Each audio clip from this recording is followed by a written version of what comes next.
we ended off last time discussing some of the benefits of Shemiras Einayim. Many of the benefits are spiritual in nature, and many of them are actually physical in nature. We can talk about both. Some people feel more connected to hearing things like you changing things in the Olam Elyonis, your mamish making the bria run properly. Some people connect more to that, and some people connect more to real practical benefits in Olam Hazeh. So we'll talk about both of them because either way they are benefits.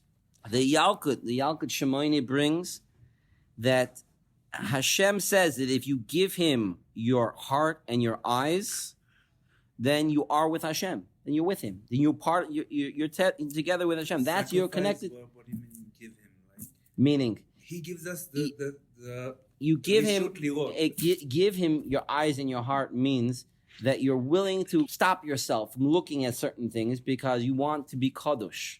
That's what it means. It means I'm giving it to Hashem. I'm listening to what Hashem says. Hashem doesn't want me to look at this thing and that thing and that thing. Hashem doesn't want. That's what it means. I'm giving my eyes to Hashem. I'm giving my heart. Your eyes and your heart. They want to go look at this thing. You want to have that thing. You want that. You're listening to Hashem. You're not doing those things. Then you connected to Hashem. This union of connection is really what's very, very deep, and what you see really where the main benefits come from. And here is where we'll talk about some of the practical benefits in Olam Hazeh. What you look at, you connect to. This is a big yesod. Anytime you look at something, you are there and it's here. What do you listen to? Listen is a different zach. I'm not. Let's start with looking. Yeah, it's about Shemiras Einayim. That's listening to things is also, but that's not the topic for today. We say, open, yeah, like my eyes should be enlightened by your Torah. Open my eyes, yeah, uncover my eyes. Let me see the beauty, the pelagic things in your Torah. A person who guards his eyes can be enlightened by Torah much, much faster. It works both ways, by the way. If you guard your eyes, it's much easier to be koine Torah. Not just koine Torah. It makes it have a roshin on you much, much, much better. We're going to see later on one of the ways of fixing damaged eyes is by looking at dvarim shem kedusha. Looking into the Sefer Torah when they do Hagbah. Looking at the shel rosh, the shin on the shel rosh, brought down in different svarim, that these things they have kedusha in them, and the kedusha in them, when you look at them, are helped to be masak in your eyes. These are every kedusha. If I open a siddur and looking into the words of the siddur, yeah. Each one has a different koyach. Certain things have more koyach and certain things have less koyach. But each one of those, looking at the Aron Kodesh, these things have the koyach. They have the koyach to make the tikkun. Yeah. You want to see. I want to see Hashem. So there's a two-way street with learning Torah. With learning Torah, the more you're shomer your einayim, the easier it is to learn. The more you'll be able to be koine Torah. The Rabbeinu Yonah says there's two things that can't go into a person's head at the same time. You can't have these two things in your head at the same time. Talmud Torah and Nashim. You can't. If you're thinking about women, you can't be thinking about learning. And if you're thinking about learning, you can't be thinking about women. You can't. So how could you learn Seder Nashim? Yeah? No. So how come you learn sometimes and a Hebrew come?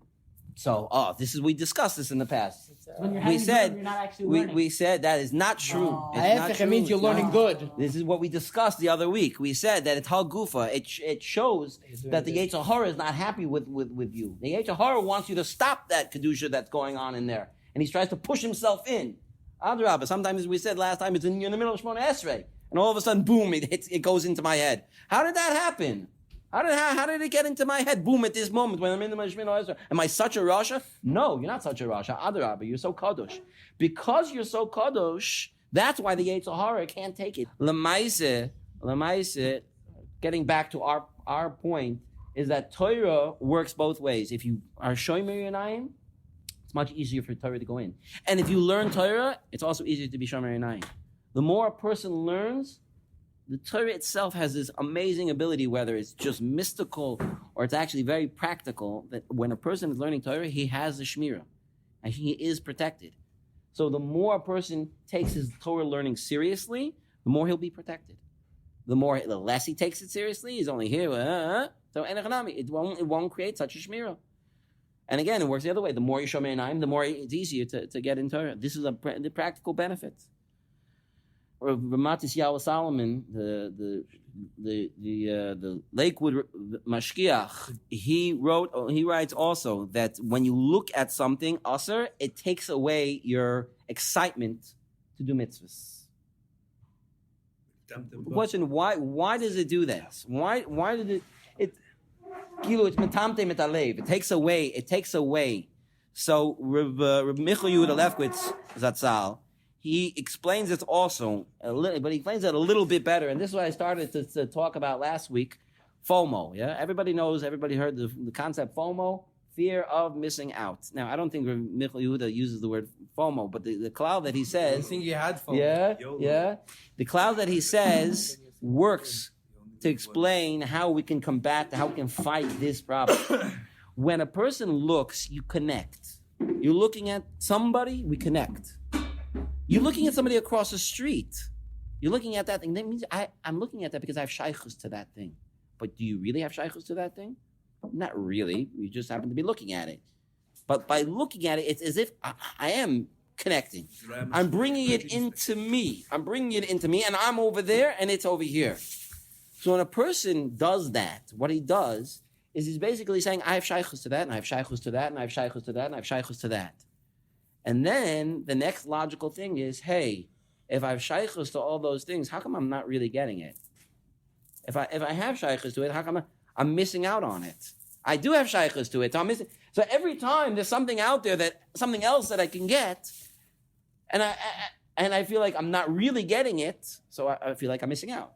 I feel like, I should be getting all of these things, and I'm not.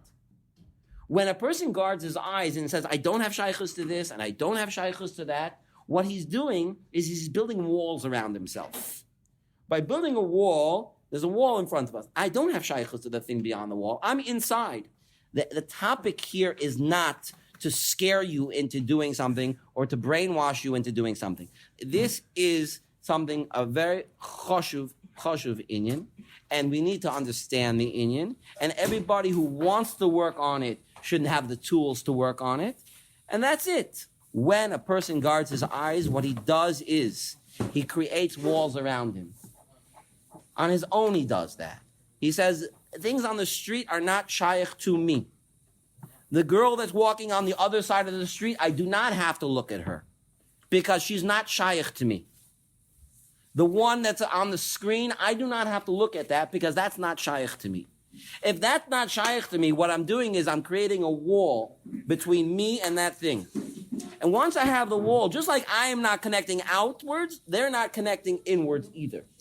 And therefore, I'm not concerned about missing out on that. I'm not worried about missing out on that other thing. Even if you're not... I'm not worried about it because I know what I have on the inside is what I want. And this is a big problem that a lot of people have, is that I constantly need to do something else, do this thing or that thing because everybody else is doing it. And this is a bit of a side point, yeah? A lot of people share, they all share one brain, yeah? You have 10 people and they all share one brain because everybody has to do what everybody else is doing just because the other guy's doing it. And we don't have the ability to think for ourselves. So yes, this is a bit of a side point, but it is a real practical benefit. When a person decides that I can decide what I'm going to see, what I'm going to look at.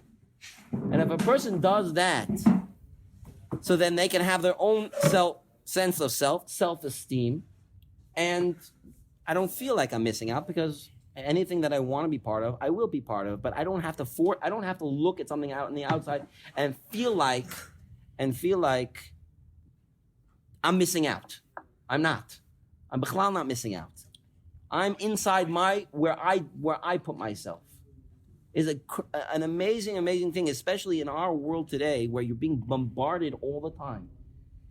The secular media and specifically the marketing that all the marketing companies, what they force on everybody is you are not happy.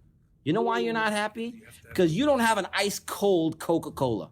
You're not happy because you don't have the vacation in Hawaii. You're not happy because you don't have this. You're not happy because you don't have that. You're being forced upon by the outside world to decide, that tells you you're missing what we have. And that you're missing out. You're missing out. You're missing out. If I put up walls and I say, I don't care what you have on the outside. I decide what's shaykh to me, not you. You don't tell me what I'm missing out on.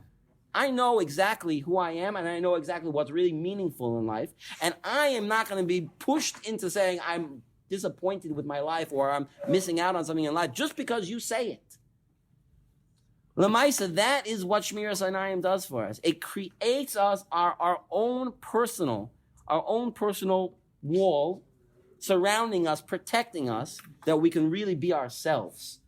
We can really decide for ourselves who we're going to be. This is a very important, it's a benefit. Obviously, the main thing over here is the Isser Shabo.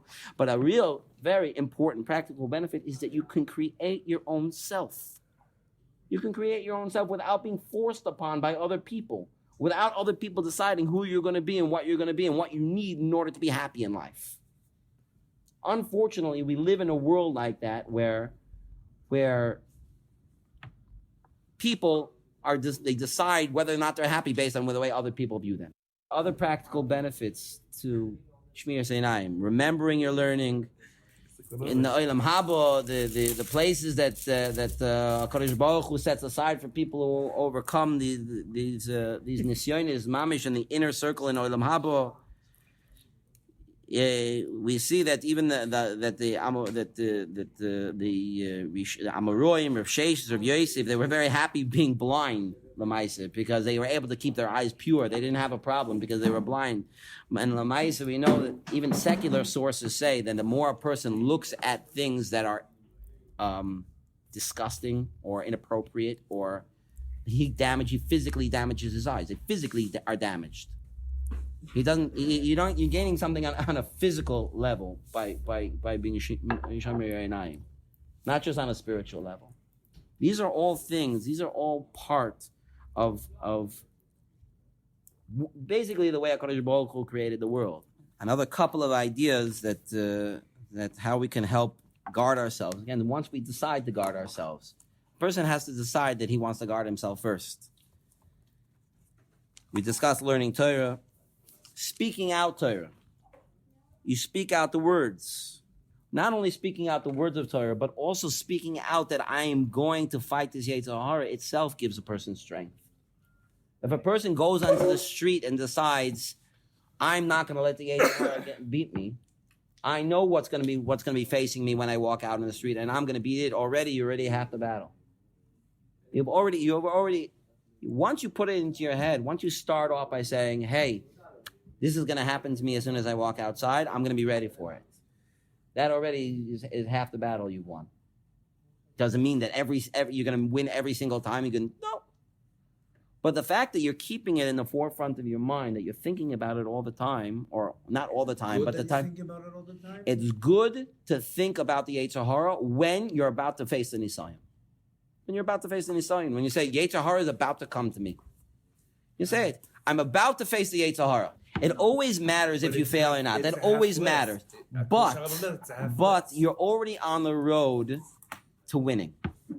Is it going to be 100% of the time? No, it won't be 100% of the time. But you're already on the road to winning. It's a better beginning. You're starting off on the right foot. It's another eitzah for how we can deal with this. And they say an eitzah that even some people, they just write a little card and they put it in their pocket so that remember, you just have to remember to take out the card and read it. It's even better just to actually say the words, not just to read it and just to think it, actually say it.